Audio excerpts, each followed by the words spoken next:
Moi, c'est Guillaume et je suis berger urbain.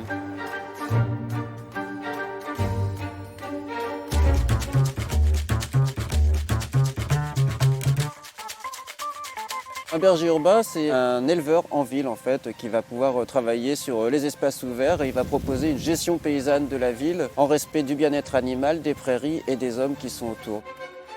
Trouver de l'herbe en ville, contrairement à ce qu'on croit, c'est pas si compliqué que ça. On se rend compte que de l'herbe, il y en a partout. Nous, on a appris à penser mouton finalement et le mouton, il voit tout en vert. Et on découvre qu'en gros, il n'y a pas toujours de la prairie partout, mais il y a toujours des haies. On va prendre du feuillard, il y a toujours un espace dans lequel on peut se déplacer de spot en spot, dans lequel on trouve de l'herbe. C'est pas nécessairement plus difficile en ville qu'à la montagne en fait. Et on a des problématiques qui sont différentes, mais on a aussi des avantages. C'est-à-dire que nous, on n'a pas de loups en ville, mais on a des pitbulls, donc il faut travailler autrement. Pour moi, c'était plus sympa de le faire en ville parce que j'aime les gens qui sont sur place, j'aime la ville, sa diversité culturelle.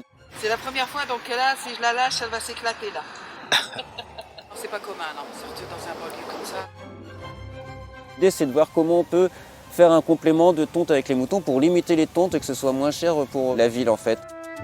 On a commencé il y a 7 ans, d'abord avec Saint-Denis, ensuite avec Plaine Commune et puis très rapidement avec le département de Seine-Saint-Denis sur le parc Georges Valbon qui fait 400 hectares, ce qui nous laisse énormément de place.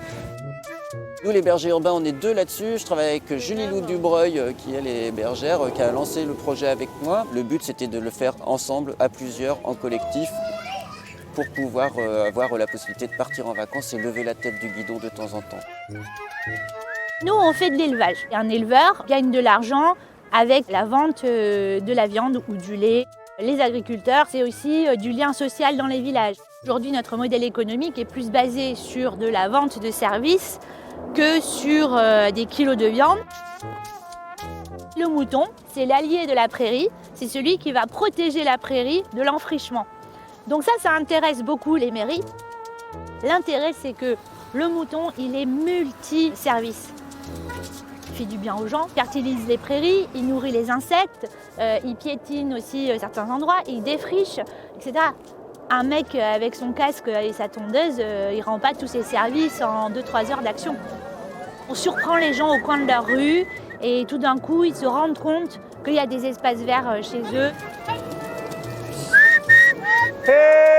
Le mouton de la Courneuve, il a un goût particulier. Ici, on est sur des prairies grasses à chaque fois qui sont coupées, qui sont pleines de cellulose. Et du coup, ça nous fait une viande hyper douce qui va se mettre en place. Je pense que la ville de demain, elle sera nécessairement agricole. Nous, on nous pose souvent la problématique de la pollution à Paris, quoi. Mais nous, nos moutons, ils ne sont pas constamment devant un périph', pas devant les choses. Ils sont la plupart du temps en plein dans l'herbe et on arrive à diluer cette pollution. On a des micro-traces d'aluminium, mais tout le reste du monde bien en dessous des seuils classiques de ce qu'on va trouver dans l'agriculture classique.